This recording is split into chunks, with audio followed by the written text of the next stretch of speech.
ये श्रीनगर लेह हाईवे है, यानी कि एक ऐसी सड़क जो कि कश्मीर को लद्दाख से जोड़ती है। फौज के लिहाज से भी बेहद महत्वपूर्ण ये सड़क रही है। लॉजिस्टिकली सियाचिन तक सप्लाईज पहुंचने के लिए इसका इस्तेमाल किया जाता था। जो आम नागरिक रहे वो इसका इस्तेमाल करते थे। इसीलिए जब इस सड़क को गोलियों की जद में पाकिस्तान लेकर आया, कैसे हम समझाते हैं, ये आप सड़क देख रहे हैं और इसके साथ वो तमाम पहाड़ देख रहे हैं। अब सोचिए वहां पीछे तोलोलिंग, वहां से अगर गोलियां चलाई जाएं, गोले बरसाए जाएं, तो सीधे के सीधे यहां से गुजरती हुई किसी भी गाड़ी पर वो निशाना साध सकते हैं। यही हो रहा था 1999 में। हालांकि तब किसी को यह नहीं पता था कि गोलियां चलाने वाले मुट्ठी भर आतंकवादी हैं या फिर पाकिस्तानी सेना। जब गड़बड़ी की पहली आशंका हुई तब सेना के कई दस्तों को द्रास मूव किया गया, लेकिन तब आकलन ये था कि चोटी पर मुश्किल से 8-10 घुसपैठिए हैं जो हाईवे पर निशाना साध रहे हैं। लिहाजा कार्रवाई में रणनीति उसी हिसाब से बन रही थी और सैनिक तोलोलिंग पर बढ़त हासिल नहीं कर पा रहे थे। तोलोलिंग का इलाका दोनों ही लाइन ऑफ कंट्रोल एवं नेशनल हाईवे 1 डेल्टा जो कि श्रीनगर को लेह से जोड़ता है, उसके बिल्कुल समीप था। ऊपर बैठा हुआ दुश्मन आसानी से हमारे कॉन्वॉय मूवमेंट जो कि ना ओनली हमारे कारिल एरिया एवं ईस्टर्न लद्दाख और सियाचिन सेक्टर को भी सप्लाई देता है और इन्फोर्समेंट की जो हमारे चाल चलन थी उसके ऊपर भी आराम से फायर कर सकता था। इसीलिए दुश्मन को तोलोलिंग के ऊपर से खदेड़ना और भगाना बहुत अहम टास्क हो गया था।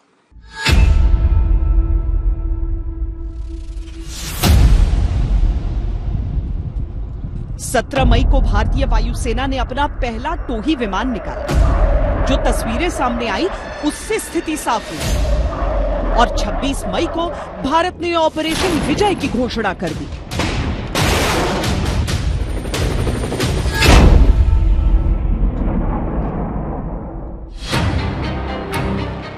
इस बीच तोलोलिंग की लड़ाई भीषण होती जा रही थी। यहां 1 महीने बाद भी कामयाबी नहीं मिली थी। 18 ग्रेनेडियर्स लगातार चोटी हासिल करने की मुहिम में जुटे थे। इस युद्ध में 18 ग्रेनेडियर्स को तोलोलिंग पर कब्जा करने की जिम्मेदारी दी गई थी।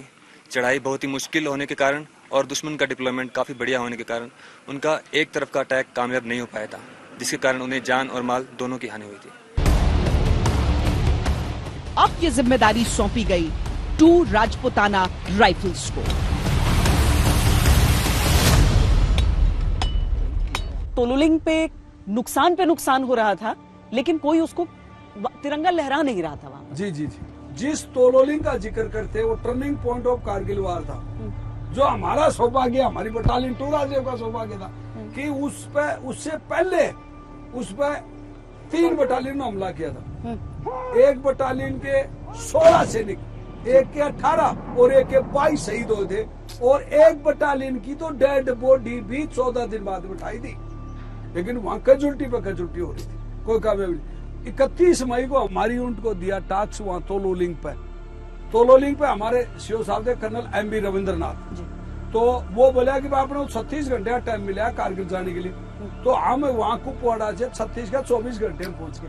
मैं इस समय 10,500 फीट की ऊंचाई पर मौजूद हूँ। यहाँ का वेजिटेशन आप देखिए, पेड़ पौधों के नाम पे ऐसी छोटी छोटी झाड़ियां बस रह जाती हैं। मेरे ठीक पीछे अगर आप उस पहाड़ी को देखेंगे तो लगभग उसकी ऊंचाई 18,000 फीट के करीब है। यहाँ जो पूरा इलाका है, पूरा क्षेत्र है, वहां पर 15 से 20,000 फीट की ऊंचाई की अलग अलग चोटियों पर करगिल युद्ध के समय लड़ाई लड़ी गई थी। अब जैसे जैसे आप ऊंचाई की तरफ बढ़ते हैं वैसे वैसे हवा में ऑक्सीजन की मात्रा कम होती जाती है। वहां आपको बैटल लोड के साथ एक युद्ध लड़ना है, केवल चढ़ाई नहीं चढ़नी है।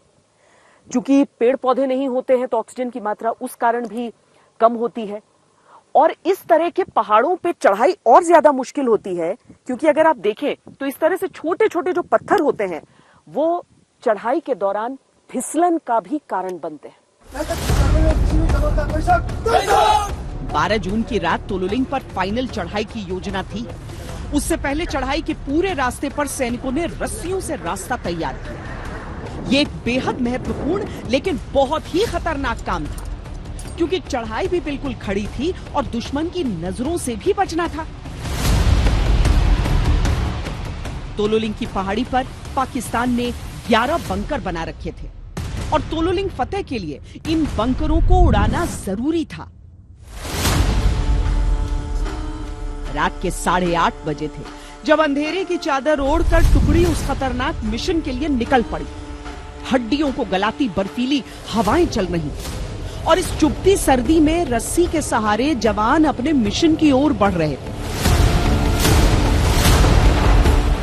चोटी तक पहुंचने में टुकड़ी को एक भी कैजुअल्टी का सामना नहीं करना पड़ा था, लेकिन सामने से चलती गोलियों ने लगभग हर एक सैनिक को घायल कर दिया। पर भारत के वीर सपूतों के लिए उस वक्त जैसे कोई भी चुनौती मायने नहीं रखती थी।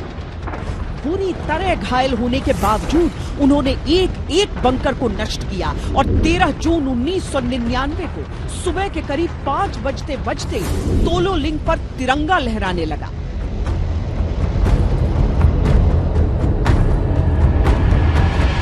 और मैं जैसे बात आई जय बोलता ऊपर गया और जाने के बाद वो जय बोली जोर जोर से। उस टाइम में मेरे साथी किसी ने जय नहीं बोली। जब मेरी गोडी गड़ गया, मैं कहा दोस्त मेरे दोस्त गए, राम का बहुत बुरी करी भगवान। एक भी साथी जय नहीं बोली। कोई 10 मिनट में, कोई घंटे में, कोई आधे घंटे में सब के सब मेरे 9 साथी सुबह 4 बजे शहीद हुआ।